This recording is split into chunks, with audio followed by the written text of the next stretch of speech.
Hi guys, welcome to Max Knowledge. दोस्तों, इधर हाल ही में ये सुनने में आ रहा है कि देश में कई लोगों की देसी शराब पीने से मौत हो जा रही है। ये भी कहा जाता है कि ये जो शराब थी ये नशीली थी, इसके वजह से लोगों की मौत हो गई, या कोई ज़्यादा पीता है इसके वजह से मौत हो गई।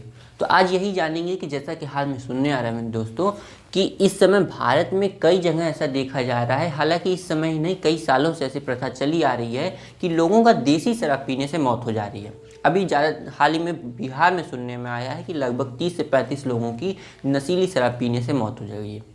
तो कैसे ये कहाँ पे गलती हो जाती है, जिससे कि ये जो देसी शराब बनाने की प्रक्रिया है उसमें कहाँ गलती होती है कि जिससे कि ये नशीली बन जाती है, या जानबूझ के बनाया जाता है, या क्यों ऐसी हो जाती है। हालांकि ये चिंता के विषय है। नशा कोई भी रहे नुकसान है शरीर के लिए, ये हम सभी मानव जाति के लिए एक बहुत ही बड़ी समस्या बन गई है। तो चलिए जानते हैं कि कैसे ये प्रोसेस, किस प्रोसेस में ये नशीली बन जाती है। दोस्तों, सामान्यतः क्या देखा गया है कि भारत में औसतन हर साल 1200 लोगों की मौत नशीली शराब पीने से होती है। ये यहाँ पर करोड़ों लोग इसका सेवन करते हैं, देसी शराब की। अब जान लेते हैं कि देसी शराब बनाई कैसे जाती है, तब हमें उसे बात समझने में आसानी होगी कि हमें नशीली कहाँ से बन जाती है। तो सबसे पहली बात अगर करें इसे बनने में, तो जो सामान्यतः देसी शराब होती हैं ये गुड़ और शीरे से बनती हैं, और इसमें जब ये बनाया जाता है तो ये सामान्य देसी शराब रहती हैं। लेकिन इसके अलावा इसमें और नशीला बनाने के लिए इसमें यूरिया और बेशरम बेल की पत्तियों का इस्तेमाल किया जाता है, जिससे कि ये नशा इसमें उत्पन्न करने की प्रवृत्ति इसकी और बढ़ जाती है, और जो नशीला पदार्थ रहता है ये लंबे समय तक टिका रहता है, जो कि लोग इसे सेवन करना पसंद करते हैं। अब जब ये लोग सेवन करना पसंद करते हैं तो लोगों की मांग बढ़ जाती है, और जो उत्पादक रहता है वो भी लाभ कमाने के लिए इसको और नशीला बनाता जाता है। बात केवल इतने ही तक नहीं है कि कोई देसी शराब इतने से ही नशीली बन जाती है, और इसमें नशा तेज करने के लिए इसमें ऑक्सीटोसिन नामक एक पदार्थ भी मिलाया जाता है, जिससे कि ये और भी नशीला बन जाता है। अलग अलग स्थिति में, अलग अलग स्टेज में जैसे जैसे प्रोसेस आगे बढ़ता जाता है वैसे वैसे इसे नशीला बनाने की प्रक्रिया बढ़ती रहती है। जब ये गुड़ और शीरे से बनाया जाता है, इसके साथ इसमें मिला दिया जाता है यूरिया और बेशरम बेल की पत्तियों को। इसके अलावा केवल इतना ही नहीं है, इसके आगे इसमें क्या किया जाता है, ऑक्सीटोसिन भी मिलाया जाता है।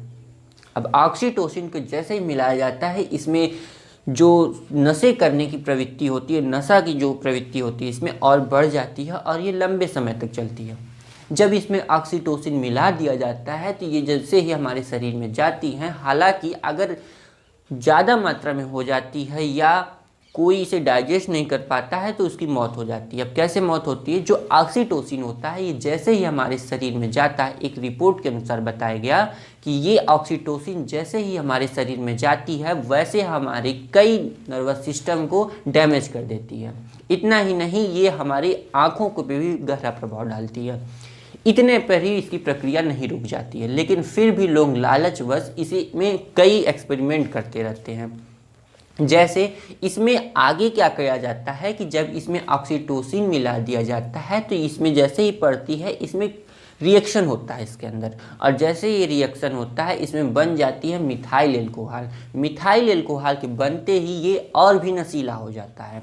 अभी भी यहाँ तक मामला नहीं रुकेगा। तो जब यहाँ पर मिथाइल एल्कोहल बन जाता है, इसमें जब ऑक्सीटोसिन और यूरिया की जब मिश्रण कर दिया जाता है तब ये मिथाइल एल्कोहल बन जाता है। अब जब मिथाइल एल्कोहल बनता है तो इससे अब शरीर पे असर पड़ना शुरू हो जाता है। क्या असर पड़ता है? सबसे मुख्य लक्षण इसका ये देखा जाता है नशीली देसी शराब से कि इसमें आँखों पर गहरा प्रभाव पड़ता है। सबसे पहले लक्षण आँखों पे देखा जाता है, अब जिसे कह सकते हैं अंधापन की स्थिति, क्योंकि जैसे ही ये हमारे शरीर के अंदर जाती है मिथाइल एल्कोहल, ये हमारे शरीर के नर्वस सिस्टम के साथ साथ आँखों पर गहरा प्रभाव डालती है, जिससे लोगों के आँखों में जलन, पेट में जलन, आँखों से रोशनी चली जाती है। इस तरह की स्थिति हमें देखने को मिलती है। दोस्तों, होता क्या है कि जो देसी शराब है इसमें 95% तक एल्कोहल पाई जाती है, यानी कि शुद्ध मात्रा में एल्कोहल 95% तक होती है। आप सोच सकते हैं एल्कोहल कितनी ज़्यादा होती है देसी शराब में। फिल्टर बहुत कम होता है इसमें, और जो इसमें 95% एल्कोहल होती है उसे एथनॉल बोलते हैं।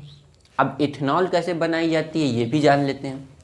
इथेनॉल कई चीज़ों से मिलकर बनाई जाती हैं, जैसे गुड़ हो गया, गन्ने का रस हो गया, आलू हो गया, चावल हो गया, इसी तरह से कई चीज़ें हैं। अब आप लोग इसमें से कुछ लोग ऐसे भी होंगे, सबको मैं नहीं कह रहा हूँ, कुछ लोग ऐसे इस प्रवृत्ति के होंगे कि अब ये नोट करने लगे होंगे कि कैसे कोई देसी शराब का जो एल्कोहल 95% जो कि एथेनॉल होता है को मिलाया जाता है, वो बनाया कैसे जाता है, तो उसे नोट कर सकते हैं। तो इसका उद्देश्य ये नहीं है, ये मेरा उद्देश्य केवल एजुकेशनल पर्पज़ है कि कैसे इस समय ये मौतें हो रही हैं। इसके आगे अगर बात करें तो जो इसमें कई अलग अलग पदार्थ मिलाए जाते हैं, जैसे गन्ने का रस, गुड़, आलू, चावल, इसी तरह से कई चीज़ें जब मिलाई जाती हैं तो उससे इथेनॉल बनता है, जो कि 95% प्योर हमारे देसी शराब में रहता है, जो कि और भी खतरनाक हमारे देसी शराब को बना देता है। और मेन इसका असर हमारी आंखों पे इसी वजह से ज़्यादातर पड़ता है कि अंधापन आ जाता है, पेट में जलन होती है, आंखों में जलन होती है, आंख लाल होती है, आंखों से धुंधलापन हो जाता है, इसी एथेनॉल की वजह से, जो कि 95% इस शराब में रहता है। इसके बाद अगर बात करें भारत की कुछ पिछले साल की अगर बात करें तो भारत में बिहार में जैसा कि आप सुने होंगे, जो नीतीश कुमार हैं, इन्होंने यहाँ की महिलाओं से वादा किया था 2015 में कि मैं इस शराब को यहाँ से मुक्त करूँगा। क्यों ऐसा कहा था? क्योंकि दोस्तों हाल ही में देखा गया था बिहार में कि घरेलू हिंसा ज़्यादा बढ़ रही थी, जिसका मेन स्रोत ये बताया गया था कि ज़्यादातर घरेलू हिंसा शराब पीने वालों की वजह से होती है। आके वो घरों में हिंसा करते हैं, जिसके वजह से वहाँ की सरकार ने, नीतीश कुमार ने 2015 में यह वादा किया वहाँ की महिलाओं से कि हम आने वाले समय में इसको मुक्त करेंगे। लेकिन 2016 में जब नीतीश कुमार की सरकार आई तो वहाँ पर, जैसा कि आप लोग जानते होंगे, कि शराब की वहाँ पर पाबंदी लग गई। अब जब शराब की वहाँ पाबंदी लग गई तो लोग आसानी से नहीं खरीद पा रहे थे। ऐसे में क्या किया गया, जिसको नशा करना था वो क्या किया कि अब चोरी छुपे काम करने लगा है, अब इसकी स्मगलिंग शुरू हो गई है, यानी कि गलत तरीक़ों से अब बनाया जाने लगा। ऐसा नहीं है कि अब ये बनाया नहीं जाता, ये बात सरकार को भी पता है, आम जनता को भी पता है, सबको पता है कि चोरी छुपे यहाँ पर मिल रही हैं शराब। क्यों मिल रही हैं? इसके पीछे भी कई कारण हैं। जब लोगों को आसानी से दुकान के माध्यम से या नहीं मिल पा रहा है कहीं से, तब वो लोग चोरी जैसे काम कर रहे हैं, जो कि पुलिस की नज़र में, सरकार की नज़र में बच के लोग करना चाहते हैं। ऐसा करने से अवैध कामों को बढ़ावा मिल रहा है, जो कि बिल्कुल भी अच्छा नहीं है, हालांकि सरकार के लिए भी और आम जनता के लिए भी।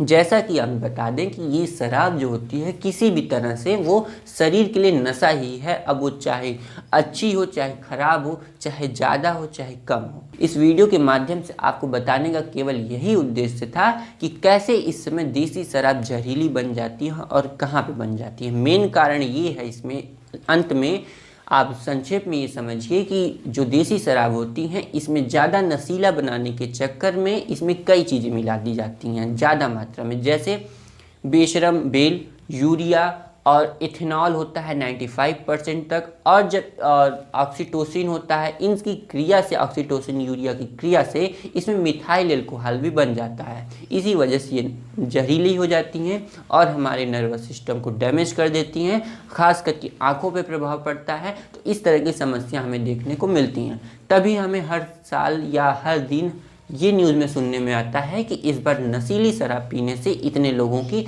मौत हो गई। हालांकि ये बहुत चिंता का विषय है, चाहे वो किसी भी तरह की शराब रहे, अगर किसी को नुकसान पहुंचता है तो ये गुजारिश करता हूं कि उन्हें नहीं पीना चाहिए। और एक बार और आपको बता दूं कि जैसे बिहार में जब ये बताया गया कि यहाँ पर अब ये पाबंदी लग गई है, तो लगभग 7,000 करोड़ बिहार में सालाना यहाँ पे नुकसान होता है। जैसा कि आप लॉकडाउन में देखे होंगे कि इतना तो हमारे जो घरेलू खाने पीने की सामान है उतना नहीं महत्वपूर्ण समझा गया, उसके दुकानों पे, किराने की दुकान के सामने इतनी लंबी लाइनें नहीं लगी जितना कि हमें ये इन शराबों की दुकानों पे लाइन देखने को मिली थी। क्या शायद लोग इसे अन्य सामानों से ज़्यादा महत्व देते हैं? क्योंकि लॉकडाउन होने के बावजूद भी देखा गया था इतनी लंबी लंबी लाइनें लगी थी। और आप सोचिए कि बिहार में जब इसकी पाबंदी लगा दी गई थी, लगभग 7,000 औसतन सालाना जो 7,000 करोड़ का यहाँ पर नुकसान हुआ था, नहीं तो सरकार के ये अकाउंट में ही जाता, सरकार को फ़ायदा ही होता और सरकार इसका अपना यूज़ करती। लेकिन सरकार ने ऐसा पाबंदी लगाई है और सालाना 7,000 करोड़ का नुकसान सह रही है। इसमें जब 2016 में जब सरकार ने बोल दिया कि ये अब पाबंदी लग गई है इस पर, तो इसमें जुर्माना भी लगाया गया कि अगर अब कोई इसके साथ पकड़ा गया तो उसको 50,000 रुपये का जुर्माना, साथ में 10 साल का कारावास भी हो सकता है। तो इसलिए इस तरह कोशिश की गई थी वहाँ पर शराब बंद करने के लिए। उम्मीद है कि आने वाले समय में और भी कानून अच्छे से काम करे, जिसके वजह से लोग अवैध तरीके से न काम कर पाएँ। तो ये था आज का वीडियो जिसमें आपको पूरा मामला बताया गया है। आई होप कि आपको अच्छे से समझ में आया होगा। अगर वीडियो अच्छी लगी तो वीडियो को प्लीज़ लाइक कीजिएगा और शेयर भी कीजिएगा, और चैनल पर नए हैं तो प्लीज़ सब्सक्राइब कीजिएगा। Thank you.